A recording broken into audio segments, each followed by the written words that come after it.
Hey, and welcome to Tech Tips with Sold Out Media. Welcome.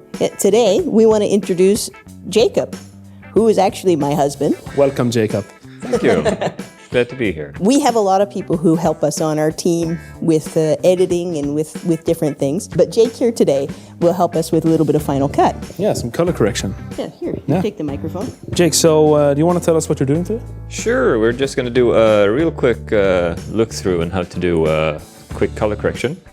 And it'll really help you make your video not stand out in a bad way, but feel more natural. And what software are you going to be using today? Since I'm using a Mac, I'm going to use Final Cut Pro. If you guys do want to see us do the same thing in DaVinci or in Adobe, just comment below. Yeah. But yeah, go ahead, Jake. Yeah. All right. Good luck, man. Well, thank you. I'm just going to move over here to the computer. There you go. All right, you might recognize the video on the screen from our dear friends here when they did their backpack video. So really, when you do any form of color correcting, it's always way easier if you shot it the right way from the start. So what you set your camera to will really make your life easier in this part of your life. Because if your cameras are on full auto white balance and you're shooting on 2 or 3 different cameras, you can spend weeks color correcting and it's not fun at all. But even if you just put all of your cameras on the same setting, it's better for having a more consistent shoot than what you would get otherwise. So if I'm just gonna look in here on the screen, right now you just have my timeline over here. If you've ever used any form of software, it looks kind of the same. Media comes in, there's a timeline, and then you have your effects and such. So I'm just going to use the standard correction tool. In the middle here, we have a vector scope, which is one of the scopes you can use. You can also use a, let's see, what's it called, a histogram, I think? A histogram, which has all of the 3 colors in waveform. And then there's also up here a waveform, which lets you see kind of like the red dot is the red dot from the screen, and just highlights are representing highlights on the actual video. So say if you, this one has already been corrected somewhat, but if you look up here, it's you have your highlights that's making it overexposed, and then you have your low light, it's underexposed, which is too dark. This doesn't really matter if you're doing YouTube or just home videos, but if you're going to do any form of proper broadcast, these 2 levels are really important, because if your light is too strong, it's actually going to burn an imprint on your TV. Say if you had a white logo that's always up, it's going to be there when you turn the TV off as well. You have your color correction over here.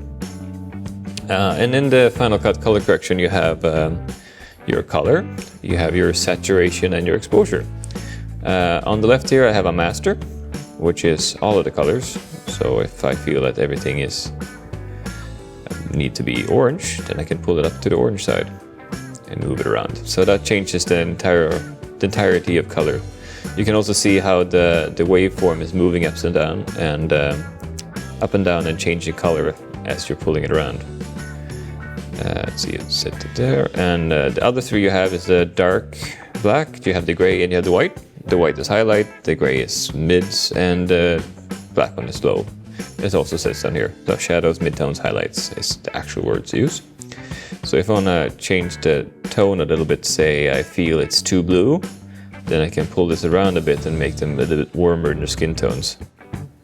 Wonder if I turn this off here, you can see it better. There you go, that's pretty. There's Linus and Amanda doing their backpack thing. Very nice, very pretty. So say if I felt that they were in this skin tone, for example, that's way red, so they almost look like they're over suntanned, then I pull it down slightly until they end up being in a more neutral area. So it's not really that it's super hard to color correct, you just need to know where you're gonna go. If I go back up here, go into our saturation, just to explain what it is. Saturation is how much color you push into or take out. So it's everything from, well, black and white is no saturation. And then max saturation is like overblown colors. It looks fake. It's way, way overboard. So you don't want to go all the way up. but you can always add a little bit if you have a little color pop you want to stick out. Say Amanda's orange jacket in this clip, for example. If I want that to pop more or pop less, then it's just saturation you're looking at. You're not changing color from other colors, from green to blue. You're just changing how much color is popping in. And the exposure is just how bright or how dark is it. So if I pull that all the way down, there's nothing. If I pull it all the way up, it's white. So you have your range between black and white. And you also see the corresponding thing happening in your scopes. So if I want to make the shadows a little bit darker, and I want to make the highlights a little bit brighter, or vice versa. This isn't really important, again, if you do home videos, but if you do broadcast, it's really, really important. Because you usually have an office called Master Control of sort that says either it's approved or not. So if you're going to send things to SVT or any other form of organization and you want to send your videos to them, if you have this set properly, then they won't reject it as easy, which is nice. I'm just going to neutralize this a little bit. There we go.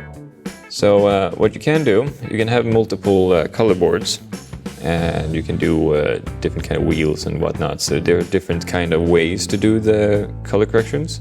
There's a whole bunch of downloadable plugins you can do to make it easier. Final Cut and Premiere doesn't do it fully the same, because Premiere does a wheel kind of thing, and Final Cut does the board block that you've seen here. Both are doing the same thing. You just need to know what your shot is supposed to look like and what you want it to look like. And again, if you have a studio setting, if I toss up the studio here, it's quite obvious that you can control all that light, which makes it super easy to shoot. So if you can do lighting properly, it's really easy to color correct. All you do is you set your camera on whatever Kelvin scale you want to have it on. If you have multiple cameras, make sure you put them on the same one. I had one shoot once that they put all of the cameras on full auto, and they had blinking LED lights in the background, which meant that every time it changed color, I had to go in, cut that out, and change that color balance, and then wait for the LED to change again, cut that part, and change the color balance again. That took almost 2 weeks to color a 15-minute show, which should have taken about 30 seconds. So if you think first, the editing and your color correction becomes so much easier. Let's see here, if there's anything else we want to say. Say if I toss up this outside video again. The problem with outside is you have no control over the sun. So you might have to go in and change the color balance depending on if it's cloudy or the sun comes in and out. You always want to avoid being in a place where the sun comes in and out, because it gets super bright and then it disappears. Or say in this clip, Amanda might be very bright and Linus might be dark, because depending on how the shade of the clouds and the sun comes in. So if you can do an overcast day, it's easier. Otherwise use reflectors or whatever tools that are on the market.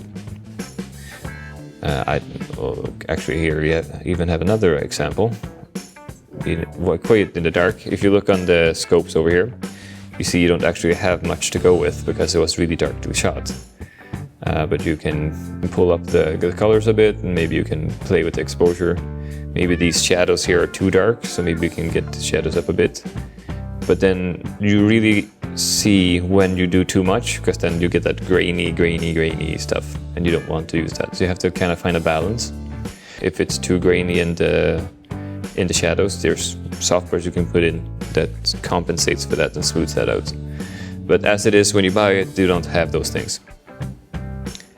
But anyways, here we go. A little bit of color correction for this thing. So it's not really that hard, it's just you need practice like with everything else. But if you do have any more questions, or if you do want us to do a Premiere or any form of other software, feel free to send us an email that we have on the screen at some point. Otherwise, if you have anything else you want us to look into or teach, or if there's anything else in Final Cut you want to know how to do, don't hesitate. Just fire us off an email and we'll see what we can do. And that's all for the little editing tips for today with Jacob at Tech Tips. Thank you.